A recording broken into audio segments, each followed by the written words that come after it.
Soyez les bienvenus pour cette nouvelle soirée de l'école biblique de Rouen.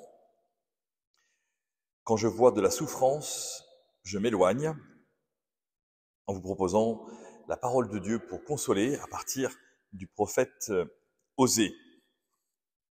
Avec ce prophète Osée,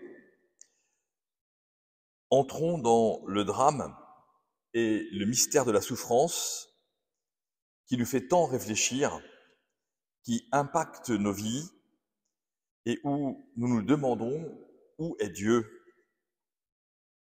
C'est un sujet, ce sujet de la souffrance, qui rend beaucoup de nos amis athées, peut-être nous-mêmes aussi, soit ce soir dans cette église, soit en écoutant ce podcast. Avec le livre d'Osée, le message de Dieu pour l'humanité prend dans la Bible une nouvelle tournure.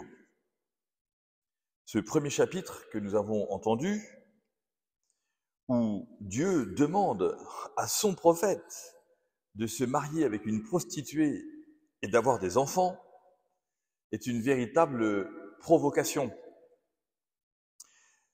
Ce que Dieu veut montrer par cette demande insupportable à Osée, c'est qu'il y a une réalité encore plus insupportable, qui est celle de l'infidélité à Dieu,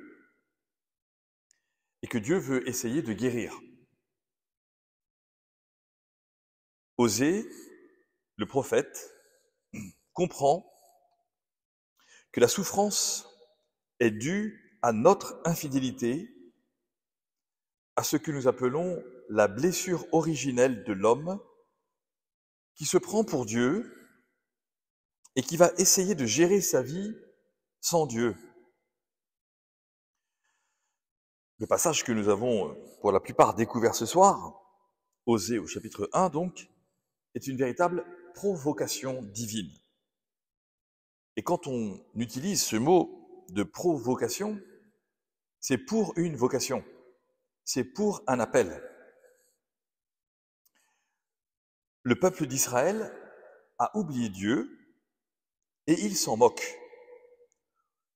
Et il s'en moque tellement bien qu'il va développer de nouvelles alliances avec d'autres dieux, les fameux Baal. Cette infidélité va être donc manifestée à la demande de Dieu par Osée, qui va avoir 3 enfants avec une prostituée, Gomère. Et les noms de ces enfants vont devenir comme le miroir de la non-relation du peuple de Dieu avec Dieu. Le nom du premier enfant, Dieu sème. La semence de Dieu ou la semence de la vie est un don de Dieu. Et quelle est cette semence de l'homme? Quel est cet engendrement? C'est que l'homme n'aime pas la semence de Dieu. Deuxième enfant de Osée et de Gomère, tu l'appelleras non-aimé. On imagine ici, et d'ailleurs les psychologues et les pédopsychiatres en font souvent état, toute la souffrance que retransmet sur l'enfant ce prénom horrible. Toute sa vie, il va porter le fruit de la mésalliance de sa mère avec un homme qui n'est pas son mari. Non aimé est le signe de cette attention très grande à ces enfants nombreux, nous les connaissons pour beaucoup, qui ne sont pas aimés sur la terre, pas aimés par leurs parents, pas aimés dans leur famille, rejetés, devenant orphelins de père et de mère. Ces enfants traînés d'une frontière à une autre, d'un pays à une autre, des dizaines de millions d'enfants qui aujourd'hui encore, en 2024, ne sont pas aimés. Et puis, le troisième enfant de Osée et Gomère, tu l'appelleras pas mon peuple. Terrible déclaration, terrible nom, c'est le nom de la non-vocation.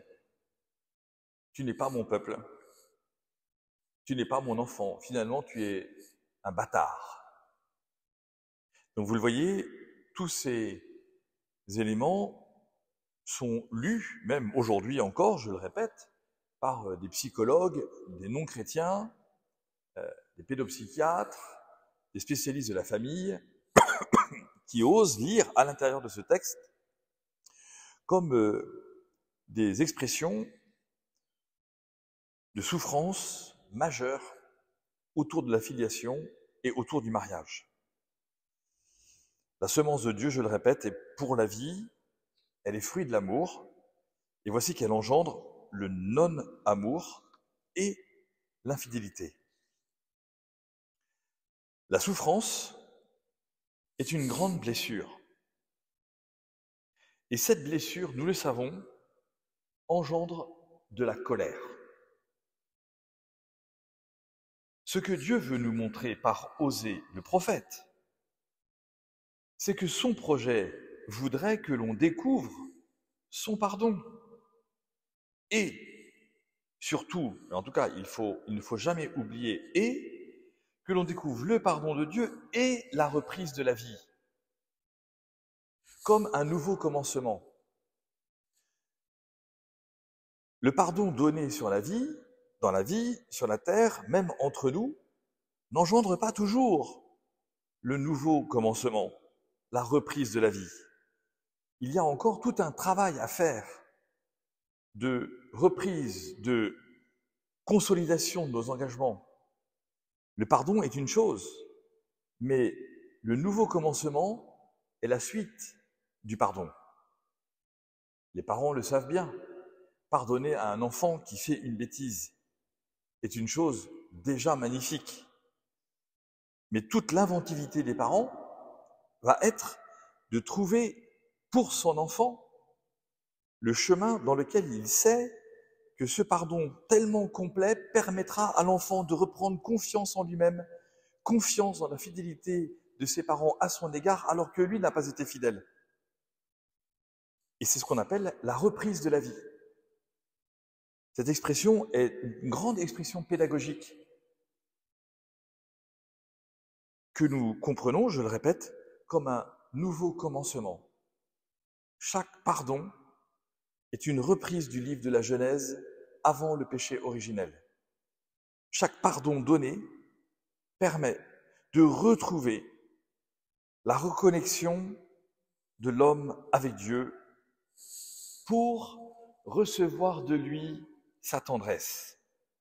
Et tout le livre d'Osée va être la compréhension d'une addition, pardon plus reprise de la vie égale tendresse. Pardon plus reprise de la vie égale tendresse. Parce que j'ai besoin d'être façonné. Et lorsque j'ai mal agi, mon cœur durcit. Et lorsque mon cœur durcit, je deviens colérique. Plus rien ne va. Lorsque j'ai mal agi, même si le pardon est donné, si on ne me redonne pas un axe de vie, si l'on ne me redonne pas une reprise de vie, je ne découvrirai pas la tendresse. Et je vivrai soit dans la peur de retomber, soit dans la colère d'être tombé, soit dans la colère engendrée par le fait qu'on ne m'ait pas vraiment remis sur le chemin du salut. Mais la colère d'Osée, dans ce texte, est aussi terrible parce que sa femme, la prostituée, va continuer d'aimer d'autres hommes malgré ses 3 enfants et alors que Osée lui dit qu'il l'aime. Ainsi, à l'intérieur de cette blessure déjà terrible, nous comprenons qu'en plus de la colère, il va y avoir de la tristesse et de la plainte. Et Osée va devoir apprendre à exprimer sa tristesse et à exprimer sa plainte. À Gomère, Et comment va-t-il exprimer sa tristesse et sa plainte? Non pas en l'accusant, mais en lui disant qu'il l'aime. Il est blessé. De cette blessure naissent 3 enfants, colère, tristesse et plainte. Il va au-delà. Il aime Gomère. Le bouleversement de ce livre prophétique dans la Bible est une révélation, non pas nouvelle, mais en tout cas pour la première fois formulée de telle manière: Dieu nous aime malgré nos trahisons. En fait, ce qu'il faut comprendre, c'est que nos souffrances nous éloignent de Dieu et que nous n'arrivons pas à nous en rapprocher. Et donc, c'est là que nous découvrons que Dieu se rend proche de nous toujours. Dieu se rend proche de nous toujours, au point que nous découvrirons qu'il enverra son propre Fils, Jésus, pour s'approcher de nous. Le livre d'Osée et ce terrible passage, cette terrible introduction, nous montrent que nous pouvons, grâce à Osée, lire l'Évangile et beaucoup mieux comprendre l'Évangile, à savoir que toutes les rencontres de Jésus vont être des rencontres de souffrance, de péché, de mort, de mésalliance. Et Jésus, dans chacune de ces rencontres, va aller au cœur de la colère, de la tristesse et de la plainte. Toutes les rencontres de Jésus sont des rencontres assumées, vécues pleinement, qui vont aller directement au cœur de cette rupture originelle qui nous fait tant souffrir. Je vous laisse le temps simplement de noter, et vous irez chercher dans la Bible, la rencontre de Jésus avec le paralytique est une rencontre en profondeur qui est manifestée par la colère du paralytique qui est à côté de la piscine de Siloé depuis 37 ans et qui voit Jésus et Jésus lui dit « alors, t'es pas allé dans la piscine ?» « Ben non, parce que le temps, je suis tellement handicapé que le temps que j'aille à la piscine, il y en a déjà un autre qui a plongé. » Colère. Non seulement je suis handicapé, mais même le chemin que j'aurais pu accepter avec mon handicap, on ne me permet pas d'en sortir. La femme adultère. Femme, personne ne t'a condamné, moi non plus. Il y avait une plainte contre cette femme. Jésus va directement au cœur de la plainte, va et ne pêche plus. Lazare, tristesse de Jésus lui-même, dont on nous dit par 2 fois dans ce passage de l'évangile de Saint Jean qu'il pleure. Mais l'expression quand on dit qu'il pleure, c'est qu'en fait il est saisi d'émotion. Jésus va aller se confronter directement avec la mort, et la mort déjà accomplie, puisque la sœur de Lazare dit « Non, n'ouvre pas le tombeau, parce que ça fait déjà 4 jours qu'il est là, il sent mauvais. » Car au bout de 3 jours, vous savez que c'est à partir de 3 jours après la mort que le corps commence à se décomposer. Et donc Jésus va aller au-delà de la décomposition de la mort. Et donc, il entre lui-même dans cette relation bouleversante qui va lui permettre de dire « Lazare, sors dehors ». Zachée, le petit bonhomme que tout le monde connaît dans l'Évangile, qui était sur son sycomore, que tout le monde détestait, Jésus lui dit « Zachée, aujourd'hui je veux venir déjeuner chez toi ». Et la réponse de Jésus à Zachée, une fois qu'il est dans sa maison, c'est de dire « Aujourd'hui cet homme est à nouveau un fils d'Abraham ». La rupture de Zachée avec le peuple d'Israël avait fait de lui, à l'intérieur du peuple d'Israël, un voleur des Israélites, des Juifs, pour donner de l'argent aux Romains. Colère immense, plainte immense contre Zachée toute la journée, et que nous connaissons dans cet évangile en reconnaissant, en voyant que la plainte est transférée sur Jésus. Comment il va déjeuner chez lui? Il ne sait pas qui il est. Bien sûr, l'exemple du larron sur la croix, le vendredi saint, celui qui est en train de mourir en même temps que Jésus permet aussi de comprendre qu'il y a comme, jusque dans cette souffrance ultime de la réception de la mort, de la préparation au dernier souffle, une visitation possible de Dieu. Et nous comprenons, nous voyons que tous les appels de Jésus sont des appels au pardon, à la tendresse et à l'alliance. Jésus vient pour les malades et les pécheurs. Nous saisissons donc que l'alliance avec Dieu est celle qui permet de passer les épreuves, passer comme un passage, et non pas de les supprimer. Jésus ne vient pas annuler les épreuves. Jésus n'annule même pas la mort. Et nous avons, dans le livre d'Osée, cette déclaration absolument bouleversante, Osée 11, verset 8, cette déclaration de Dieu, écoutez bien, « Comment t'abandonnerai-je ? Mon cœur, dit Dieu, en moi se retourne, toutes mes entrailles frémissent, je ne suis pas un homme, au milieu de toi, je suis le saint. » Alors que la colère, la tristesse et la plainte pourraient nous faire dire que nous ne sommes pas dignes d'avoir Dieu dans notre cœur, c'est Dieu qui nous dit « Au milieu de toi, je suis le saint ». Dieu ne se prostitue pas avec notre colère, notre plainte et notre tristesse. Il l'épouse. C'est radicalement différent. Et nous comprenons alors, une fois de plus, que la souffrance est destructrice. Dieu, par son amour, nous reconstruit. Voici l'alliance nouvelle et éternelle réalisée dans le Christ. Cette expression « dans le Christ », vous le savez, doit être en fait déclinée, comme nous le faisons à chaque messe, par lui, avec lui et en lui. Et nous saisissons alors cette alliance par Jésus, avec Jésus, en Jésus.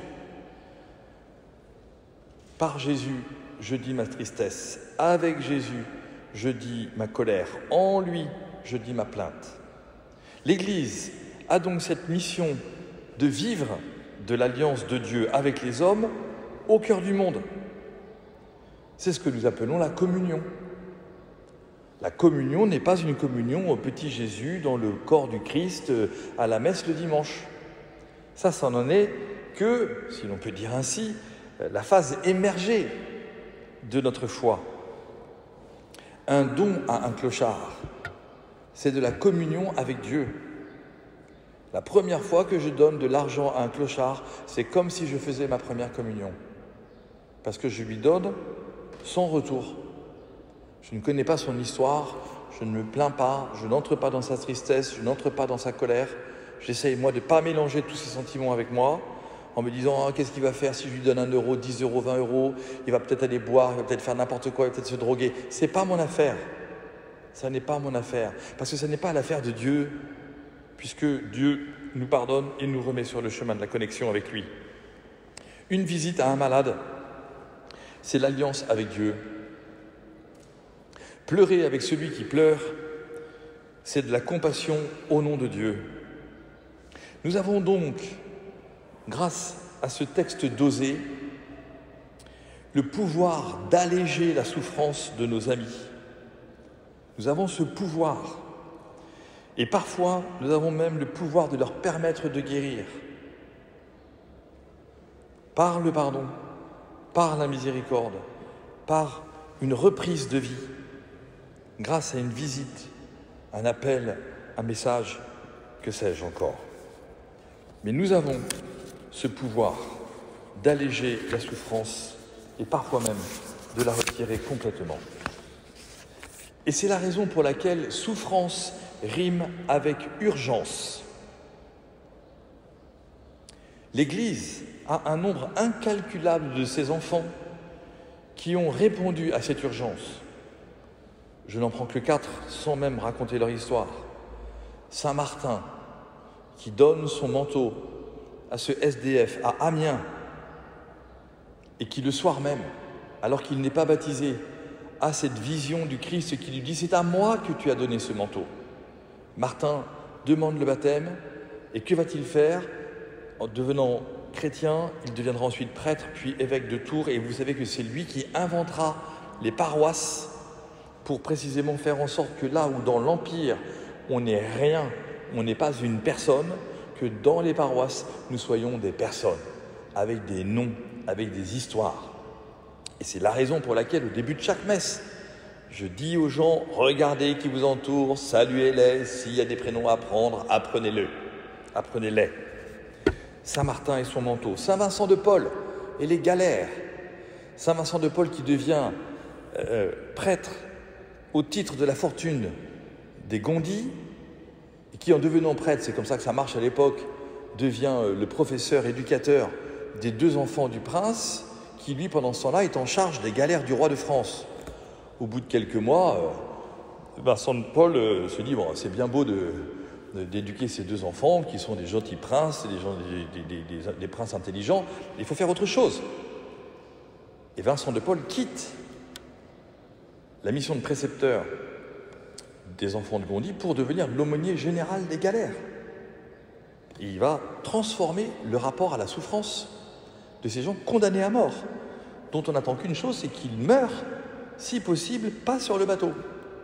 Parce qu'un galérien en moins, c'est de la force décuplée pour les autres, obligatoire. Sinon, on n'arrive pas au bon port. On peut mourir sur place là-bas, on ne reviendra jamais, et au moins qu'on continue de ramer jusqu'à la fin. Saint Jean-Baptiste de la Salle et les enfants analphabètes. Il y a aujourd'hui un travail gigantesque à reprendre sur l'éducation des enfants, qui sont tous des analphabètes de la souffrance, de la mort, qui sont des analphabètes du salut que Dieu leur donne par le pardon et la reprise de la vie. Combien d'enfants autour de nous sont littéralement écrasés par du harcèlement, qui fait que même s'il y a le pardon, on ne va pas leur redonner un chemin de vie. On ne va pas les remettre sur le chemin de vie, parce qu'on ne sait pas faire. On va dire, allez, c'est bon, il t'a donné pardon, il t'a donné son pardon, c'est bon, allez, ça va. Ben non, ça ne va pas. Non, ça ne va pas. Et nous avons à demander au Seigneur des nouveaux Jean-Baptiste de la Salle pour ce monde aujourd'hui qui, même au cœur de la petite enfance, est particulièrement violent. Et pas simplement qu'avec le harcèlement, mais aussi avec une relation à l'intelligence, une relation à un développement. Et je pense que tous ces dyspraxies, dyscalculiques, dysorthographiques, et tout cela sont autant d'enfants qui, en fait, expriment par un élément une colère majeure de leur existence, qui devient un véritable handicap. Et comme ils ne savent pas se plaindre parce qu'ils pensent qu'on ne va pas les croire, eh bien, il y a cette situation de blocage intellectuel en eux qui se met en place et qui est liée à une profonde blessure. Nous avons à demander une intelligence nouvelle dans la relation, comme celle de Jean-Baptiste de la Salle avec ses enfants analphabètes. Sainte Mère Teresa, dernier exemple, et les mourants, dont je suis toujours impressionné de voir que elle n'a baptisé aucun de ces mourants. Elle ne parlait pas la langue de ces mourants. Mais par contre, son attitude a fait que, prenant ces gens par la main, il découvrait l'amour et elle leur redonnait un chemin de vie. Tu n'es pas seul, je t'accompagne sur la vie. Dieu va te pardonner et moi, je te redonne une reprise de vie. Pour mourir, mais au moins pour ne pas mourir tout seul.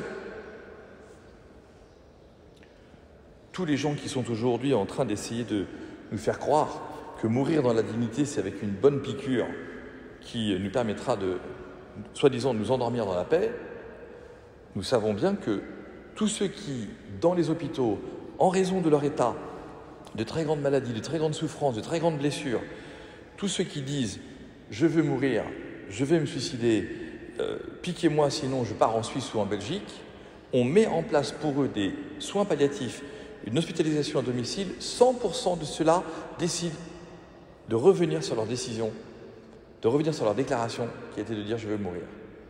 Ils savent désormais qu'ils sont accompagnés jusqu'à leur dernier souffle. C'est donc l'urgence de l'amour. Souffrance rime avec urgence. Pourquoi est-ce que ça ne bouge pas alors, ou si peu?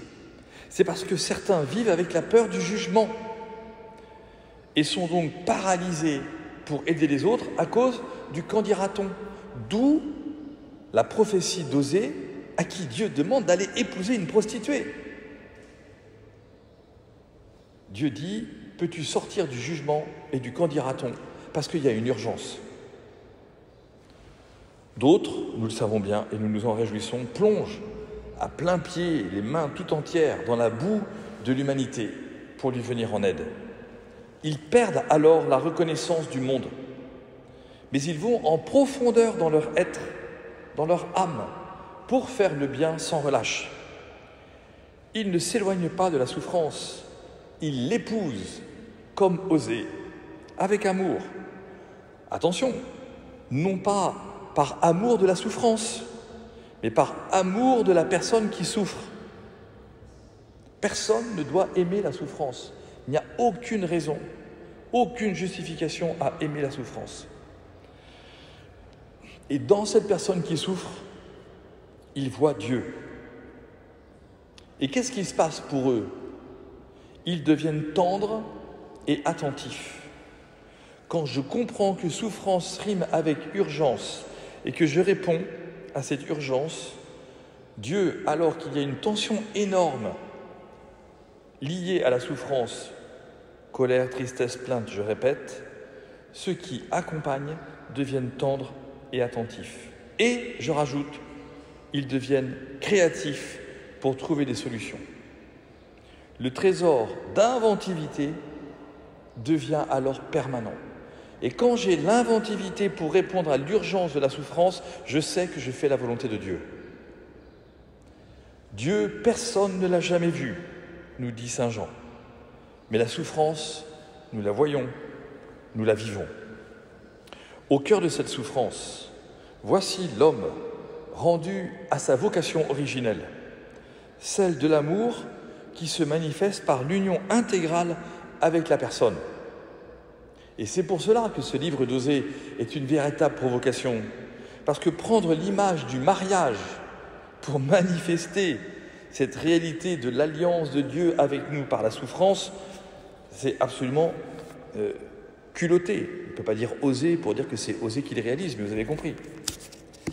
Voici donc, mystérieusement, le lieu de la connaissance du Seigneur.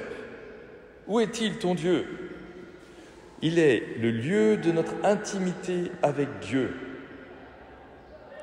Où est Dieu ? Demande le souffrant. Où est Dieu ? Demande l'athée. Où est Dieu ? Nous demandons-nous quand nous sommes à Auschwitz. Où est Dieu ? Dans les hôpitaux. Voici le lieu de la prière. Voici le lieu de la supplication silencieuse et même parfois du silence absolu. Il nous arrive, face à la souffrance, de n'avoir rien à dire et même de ne pouvoir rien dire et même de ne devoir rien dire. Juste d'être là. Parce que la personne ne peut plus rien entendre. Et que ce n'est pas notre flot de paroles qui va transformer son existence. Mais c'est notre silence et notre acceptation pour nous-mêmes du silence. Je n'ai pas la solution. Mère Teresa ne connaissait pas les noms de ceux qui étaient en train de mourir. Alors je comprends que même au milieu de mes larmes, j'ai la connaissance de Dieu. Avec Osée, nous comprenons que notre corps devient le lieu de la connaissance de Dieu. C'est ce que nous appelons la préparation spirituelle de la venue dans la chair du Fils de Dieu. La naissance de Jésus dans la crèche, petit et fragile, aussitôt en exil à cause de la haine et de la jalousie des hommes. Cette naissance dans la crèche est la manifestation dès les commencements de sa vie que Dieu ne s'éloigne pas de notre condition humaine. Et il ira jusqu'à la croix. L'union de Jésus avec l'humanité ira jusqu'à l'union de son corps avec le bois de son supplice. C'est une immense communion de Jésus à la souffrance insupportable de l'homme qui ne peut plus rien faire que mourir en rendant son esprit. C'est ici le bouleversement de la Bible. le bouleversement de la révélation de l'amour. Ce n'est pas l'homme qui s'approche de Dieu, c'est Dieu qui s'approche de l'homme en se faisant souffrance. Malédiction, ira jusqu'à dire saint Paul, car celui qui meurt sur la croix est considéré comme maudit. Et c'est un Romain, un païen, qui, devant Jésus en croix, dira de lui, celui-ci était vraiment fils de Dieu. Ma filiation divine est donc filiation par ma souffrance, par la souffrance. Je ne la cherche pas, cette souffrance, mais je sais que j'ai bien des lieux de souffrance dans ma vie, par ma faute ou non, qui me font chercher le sens de ma propre vie. Je le répète, je le redis, il faudra le répéter et le redire. Dieu n'est pas la source de la souffrance. Dieu ne donne pas de maladie. Dieu ne donne pas la mort. Souffrance, maladie et mort sont les conséquences de notre infidélité originelle. Nos engagements auprès de ceux qui souffrent sont une réponse à cette rupture d'alliance. C'est la raison pour laquelle nous avons ces 3 mots magnifiques qui expriment notre vocation. Nous pouvons devenir des consolateurs, des écoutants, des accompagnants. Et dans notre vie, nous voyons qu'il y a des étapes où nous sommes parfois plus écoutants que accompagnants, plus consolateurs que écoutants, etc. Et ce sont 3 lieux, 3 éléments de notre humanité qui nous permettent de découvrir cela. Je suis d'ailleurs très heureux que la loi française, de la loi Claes-Leonetti, ait changé l'expression de acharnement thérapeutique en obstination déraisonnable. Parce que acharnement thérapeutique, moi je ne suis pas médecin et donc je n'ai pas de positionnement à avoir et je ne peux pas en avoir par mon ignorance de la chose médicale. Tandis que la non-obstination déraisonnable me permet d'entrer dans une relation avec celui qui souffre, sans que je sois médecin ou membre du corps médical. Et en sortant cette question de l'accompagnement des mourants, de la stricte observance thérapeutique, avec un acharnement ou pas, pour parler de l'obstination déraisonnable, me permet d'engager ma raison dans ce que je peux dire et vivre avec cette personne qui souffre. Je trouve ça magnifique et qu'on sorte maintenant de cette magnifique expression de l'obstination déraisonnable pour dire qu'on va avoir un suicide assisté et l'euthanasie, c'est absolument terrible pour notre civilisation. J'espère que vous avez lu hier la très très belle tribune de ces parents d'enfants polyhandicapés qui se sont adressés aux députés en disant « Ne votez pas cette loi, ne votez pas la mort de nos enfants ». Toute notre vie éprouve la souffrance de nos amis en plus de la nôtre. Et pourtant cette vie, dans un vase d'argile, fragile et mortelle, n'est pas une vie lugubre, terrible et triste. Nous portons en nous la promesse de Dieu qui nous fait nous lever chaque matin pour rendre le monde meilleur. Ce n'est pas simplement une expression. Nous sommes entourés de gens qui veulent la guerre, qui la font, et nous ne voulons pas nous résoudre à cette attitude comme l'axe du monde.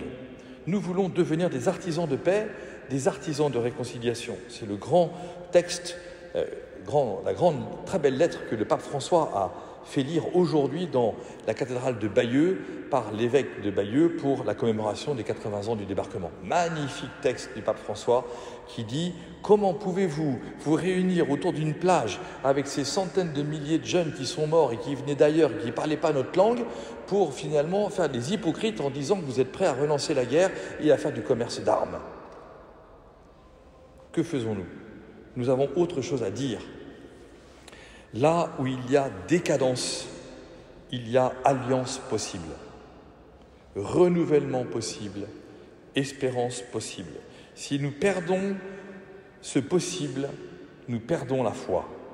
Si nous n'avons plus ce possible en disant « c'est foutu, c'est fichu, plus jamais ça ne marchera », nous sortons de l'alliance de Dieu avec les hommes. Et bien de nos amis sont sortis de cette alliance en émettant des jugements définitifs sur les personnes. C'est une des raisons pour laquelle l'Église veut absolument abolir partout la peine de mort. Aucun homme, même dans le couloir de la mort, n'est digne de mourir d'une substance létale. C'est à nous de les accompagner. Nous n'aimons pas la décadence, nous aimons l'alliance, nous aimons le renouvellement, nous aimons l'espérance. Le cœur de notre vie de foi, c'est possible, qui nous permet, vous voyez pourquoi je vous le dis, d'entendre la phrase de la Vierge Marie « Rien n'est impossible à Dieu », ou plutôt la phrase de l'ange qui fait que alors l'ange la quitta. Rien n'est impossible à Dieu. C'est ce que nous dit la Bible. La souffrance n'a pas de frontières. Elle nous rend vulnérables. Par cette vulnérabilité, nous apprenons l'humilité. La souffrance nous explose nos relations. Mais voici que les prophètes aient osé ce soir particulièrement avec une humilité incroyable. Les prophètes sont les artisans de la réconciliation, de la conversion et du retour à Dieu. Je termine. Cette réconciliation avec Dieu est un appel à la reconnexion avec nous-mêmes dans les profondeurs de notre être. C'est tout le sens de la lutte contre la prostitution et les divinités, et contre les divinités.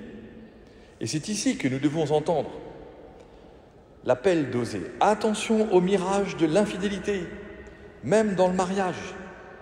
Attention au danger des faux dieux, argent, gloire, beauté, pouvoir, influence. Cela donne l'impression d'une fécondité, d'une réussite. Mais à la fin, il n'y a rien de tout cela. Le cercueil est vide de nos comptes en banque et de nos 4000 amis sur Facebook et de nos likes sur Instagram. La seule chose que nous emportons dans la vie éternelle, c'est l'amour.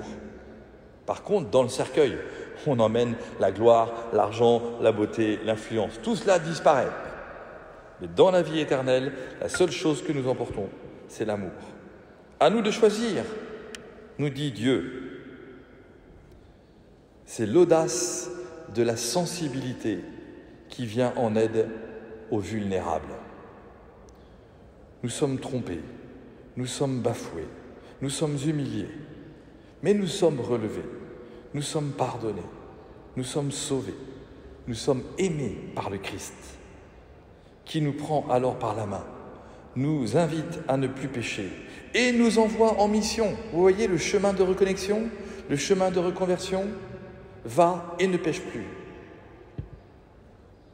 pour prendre le relais de sa mission sur la terre. La souffrance est donc un appel profond au pardon, à la réconciliation et à la remise en route. Regardez la grande déclaration finale du livre d'Osée, chapitre 14, les versets 2 et 5. « Reviens au Seigneur ton Dieu, car tu t'es effondré par suite de tes fautes. Je les guérirai de leur infidélité, je les aimerai d'un amour gratuit. » Je les guérirai de leur infidélité, je les aimerai d'un amour gratuit. Osée 14, versets 2 et 5. À nous d'entendre, encore et toujours, cette déclaration de Dieu, de nous approcher de lui en nous approchant sans cesse de ceux qui sont en souffrance. C'est notre vocation. Je vous remercie.